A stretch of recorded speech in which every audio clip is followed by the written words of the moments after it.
નર્મદ દક્ષિણ ગુજરાત યુનિવર્સિટીના આરટીઆઈ સેલમાં કોર્ડિનેટર તરીકે ફરજ બજાવતા દેવેન્દ્રનાથ પટેલ ભગવાન શંકર અને ગણેશજી પર વિવાદિત ટિપ્પણી કરતા વિવાદમાં ઘેરાયા છે. સોશિયલ મીડિયા પર શેર કરેલી તેમની આ પોસ્ટના કારણે હિન્દુ સંગઠનો રોષે ભરાયા છે. આજે કેટલાક હિન્દુ સંગઠનો દ્વારા યુનિવર્સિટીના કુલપતિને લેખિત રજૂઆત કરી કાર્યવાહી કરવા માંગ કરી છે. વીર નર્મદ દક્ષિણ ગુજરાત યુનિવર્સિટીના આરટીઆઈ સેલમાં કોર્ડિનેટર તરીકે કાર્યરત દેવેન્દ્રનાથ પટેલની એક પોસ્ટ હાલ સોશિયલ મીડિયા પર વાયરલ થઈ રહી છે. આ પોસ્ટમાં શ્રાવણ માસ, ભગવાન શંકર અને ગણેશજીને લઈને આપત્તિજનક લખાણ લખાયેલું છે. આ પોસ્ટ રાજેશ કુમાર યાદવ નામના એકાઉન્ટ પરથી થયેલી છે અને તેને દેવેન્દ્રનાથ પટેલ દ્વારા શેર કરવામાં આવી છે. હાલમાં સોશિયલ મીડિયા પરની પોસ્ટના કારણે હિન્દુ સંગઠનમાં પણ રોષ જોવા મળી રહ્યો છે. મોટી સંખ્યામાં હિન્દુ સંગઠન સાથે જોડાયેલા યુવાનો યુનિવર્સિટી પહોંચ્યા હતા અને વિરોધ દર્શાવ્યો હતો. સાથે જ વીર નર્મદ દક્ષિણ ગુજરાત યુનિવર્સિટીના કુલપતિને લેખિત રજૂઆત કરી હતી કે આરટીઆઈ સેલમાં ફરજ બજાવનાર દેવેન્દ્રનાથ પટેલ સામે તેમની આ પોસ્ટને લઈને યોગ્ય કાર્યવાહી કરવામાં આવે. તેઓએ હિન્દુ ધર્મ અને આસ્થાનું અપમાન કર્યું છે.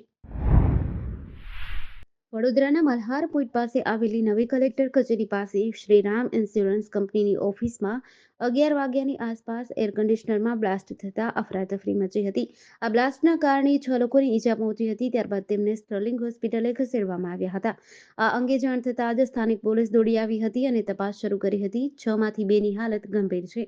હાલ બંને ઈજાગ્રસ્ત આઈસીયુમાં છે. બ્લાસ્ટ અંગે માહિતી મળતા જ એસીપી અને ડીસીપી સહિતનો સ્ટાફ દોડી આવ્યો હતો. એસીમાં બ્લાસ્ટ થવાના કારણે ઓફિસમાં રહેલા કાચના ફૂરચા ઉડી ગયા હતા. આ ઉપરાંત અન્ય વસ્તુઓ પણ વિખેરાઈ ગઈ હતી. ત્યારબાદ તલાટી અને ફાયર ઓફિસર પણ ઘટના સ્થળે પહોંચ્યા હતા. શ્રીરામ જનરલ ઇન્સ્યોરન્સની ઓફિસમાં આમ તો 6 કરતાં વધારે લોકો કામ કરે છે, પરંતુ વરસાદના કારણે કેટલાક કર્મચારીઓ મોડા પડ્યા હતા, જેથી તેઓ આ દુર્ઘટનામાંથી સપડાતા બચી ગયા હતા. તેમજ કર્મચારીએ મંગાવેલી ચાનો ભરેલો કપ પણ પડ્યો રહ્યો હતો. તાલાલા તાલુકાના ગુંદરણ ગીર ગામ પાસે રાત્રે 1:30 વાગ્યા આસપાસ ભયંકર અકસ્માત થયો હતો. ત્રણેય યુવાનો તાલાલાથી કોડીનાર જતા હતા, ત્યારે તાલાલાથી 3 કિલોમીટર દૂર ગુંદરણ ગીર ગામ પાસે કાર ચાલકે સ્ટીયરિંગ પરનો કાબુ ગુમાવતા કાર ડિવાઈડર તોડી પલટી મારી ગઈ હતી. આ ગમખ્વાર અકસ્માતમાં એકનું મોત થયું છે, જ્યારે 2 યુવાનોને ગંભીર ઈજાઓ થતાં જૂનાગઢ રેફર કર્યા હતા.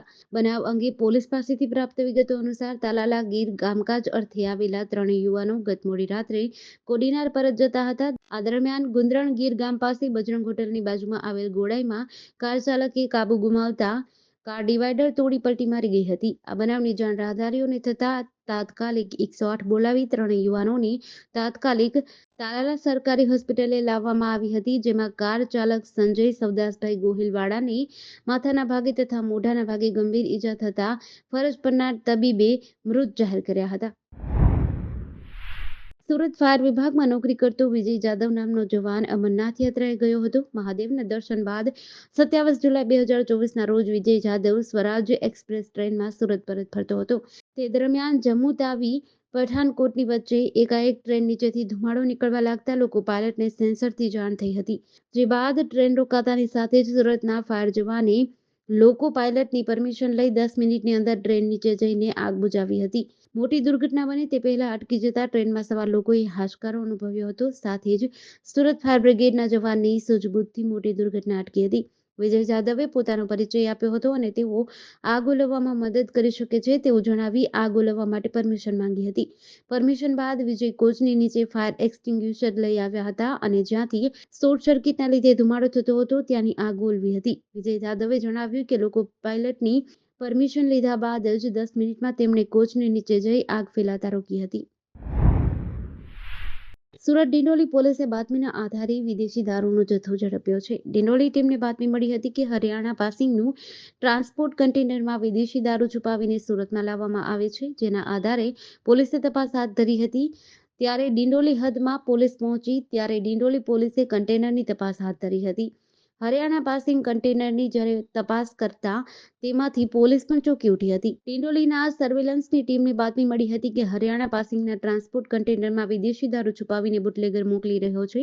ડિંડોલી પોલીસે આખું કન્ટેનર ચેક કર્યું, પરંતુ કંઈ જ મળ્યું નહીં. આ કન્ટેનરમાં વિદેશી દારૂનો જથ્થો લાવવામાં આવ્યો હોવાની પોલીસને ચોક્કસ માહિતી મળી હતી, જેના કારણે પોલીસે બુટલેગર અન્ય કઈ જગ્યાએ વિદેશી દારૂ છુપાઈ શકે તે દરેક જગ્યાએ તપાસ શરૂ કરી. આખરે કન્ટેનરમાં ડ્રાઈવરના ઉપરના ભાગે ચોરખાનું મળી આવ્યું હતું, જેની અંદર દારૂ મૂકી સુરત લાવવામાં આવતો હતો. ડિંડોલી પોલીસે કન્ટેનરમાં ડ્રાઈવરની કડકાઈથી પૂછપરછ કરતા તેણે વિદેશી દારૂ છુપાવી લાવતો હોવાની કબૂલાત કરી હતી. પોલીસે મુદ્દામાલ જપ્ત કરી વધુ તપાસ હાથ ધરી છે. હિમાચલ પ્રદેશના અનેક જિલ્લાઓમાં ભારે વરસાદ પડ્યો છે, જેના કારણે અનેક જગ્યાએ ભૂસ્ખલન થતા 80થી વધુ રસ્તાઓ બંધ થયા છે. શિમલામાં મહેલી ચોધી રોડ પર ભૂસ્ખલનના કારણે એક વાહન કાટમાળ નીચે દબાઈ ગયા હતા, તેમજ કિન્નૌર જિલ્લાના ગ્યાંગબુંગમાં વાદળ ફાટ્યું હતું, જેના કારણે આ વિસ્તારમાં ભારે વરસાદ થયો હતો. બીજી તરફ યુપીના લલિતપુરમાં વરસાદના કારણે પૂર જેવી સ્થિતિ છે. રાજઘાટ ડેમના 8 અને મતાટીલા ડેમના 20 દરવાજા ખોલવામાં આવ્યા છે, જેના કારણે બેતવા નદીમાં પૂર આવ્યું છે. નદી કિનારે આવેલા ગામડાઓમાં એલર્ટ જાહેર કરાયું છે. મધ્યપ્રદેશમાં પણ ભારે વરસાદ ચાલુ છે. રાજ્યમાં અત્યાર સુધીમાં સામાન્ય કરતાં 7% વધુ વરસાદ નોંધાયો છે. અહીં નર્મદા નદીમાં પૂર આવ્યું છે. કોલાર, બરગી, સાતપુરા સહિત અનેક ડેમના દરવાજા ખોલીને પાણી છોડવામાં આવી રહ્યું છે. ભારતીય હવામાન વિભાગે સોમવારે 29 જુલાઈએ 15 રાજ્યોમાં એલર્ટ જાહેર કર્યું છે. દેશના અનેક ભાગમાં વરસાદના કારણે મુશ્કેલીઓ ઊભી થઈ છે. મધ્યપ્રદેશમાં 2 ડેમના દરવાજા ખોલવામાં આવ્યા છે, જેમાં ભોપાલના કોલાર ડેમના 2 દરવાજા, બેતુલના સાતપુરા ડેમના 7 દરવાજા અને રાજગઢના મોહનપુરા ડેમના 4 દરવાજા ખોલવામાં આવ્યા છે. સૌરાષ્ટ્ર યુનિવર્સિટીમાં છેલ્લા 2 વર્ષથી વધુ સમયથી કાર્યકારી કુલપતિથી વહીવટનું ગાડું ગબડાવવામાં આવી રહ્યું છે. ત્યારે હવે યુનિવર્સિટીને કાયમી કુલપતિ મળી જશે એવું લાગી રહ્યું છે, કારણ કે રાજ્ય સરકાર દ્વારા જૂની સર્ચ કમિટી રદ કરવામાં આવી છે. હવે સૌરાષ્ટ્ર યુનિવર્સિટીએ કાયમી કુલપતિની નિમણૂક કરવા માટે જાહેરાત બહાર પાડવામાં આવી છે, જેમાં 10 વર્ષનો પ્રોફેસર તરીકેનો અનુભવ માન્ય ગણવામાં આવ્યો છે. પસંદગી પામેલા ઉમેદવાર 5 વર્ષનો સમયગાળો અથવા 65 વર્ષ બેમાંથી જે વહેલું હોય ત્યાં સુધી કાયમી કુલપતિ તરીકે ફરજ બજાવશે. સૌરાષ્ટ્ર યુનિવર્સિટીમાં છેલ્લે કાયમી કુલપતિ તરીકે ડોક્ટર નીતિન પેથાણીનો 3 વર્ષનો કાર્યકાળ ગત 6/2/2022ના રોજ પૂર્ણ થયો હતો. બાદમાં ભાજપનું બેકગ્રાઉન્ડ ધરાવતા અને આંકડાશાસ્ત્ર ભવનના અધ્યક્ષ તેમજ સિનિયર ફેકલ્ટીના ડીન ડોક્ટર ગિરીશ ભીમાણીને યુનિવર્સિટીના કાર્યકારી કુલપતિ બનાવવામાં આવ્યા હતા. જોકે અનેક વિવાદોના કારણે ભીમાણીને ગત તારીખ 20/10/2023ના રોજ કાર્યકારી કુલપતિ પદેથી દૂર કરવામાં આવ્યા છે. બાદમાં સંઘના અને સૌરાષ્ટ્ર યુનિવર્સિટીમાં હોમ સાયન્સ ફેકલ્ટીના ડીન ડોક્ટર નીલાંબરી દવેએ કાર્યકારી કુલપતિ તરીકેનો ચાર્જ સોંપવામાં આવ્યો હતો, જેઓ પણ વિવાદથી ઘેરાયેલા રહ્યા. અમેરિકાના ન્યૂયોર્કના રોચેસ્ટર પાર્કમાં રવિવારે હુમલાખોરે ફાયરિંગ કરતા એક વ્યક્તિનું મોત થયું હતું અને 6 લોકો ઘાયલ થયા હતા. રોચેસ્ટર પોલીસના જણાવ્યા અનુસાર ગોળીબાર સાંજે 6:20 કલાકે થયો હતો.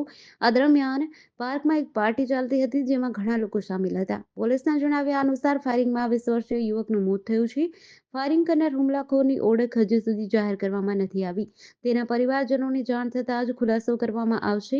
આ ગોળીબારમાં કેટલા લોકો સામેલ છે તે પોલીસને જાણવા મળ્યું નથી. હુમલાખોરને શોધવા માટે પોલીસ લોકોની પૂછપરછ કરી રહી છે. આ ઘટનાના ઘણા વિડીયો પણ વાયરલ થયા છે, જેમાં ફાયરિંગ બાદ પાર્કમાં અફરાતફરી મચી હતી અને ફાયરિંગનો અવાજ સંભળાય છે. થોડા દિવસો પહેલા પેન્સિલ્વેનિયામાં પૂર્વ રાષ્ટ્રપતિ ડોનાલ્ડ ટ્રમ્પની સભામાં ફાયરિંગ થયું હતું. આ ઘટનામાં ઘાયલ એક વ્યક્તિની હાલત નાજુક છે, જ્યારે અન્ય 5 લોકોને સામાન્ય ઈજાઓ થઈ છે અને તેઓ હોસ્પિટલમાં છે.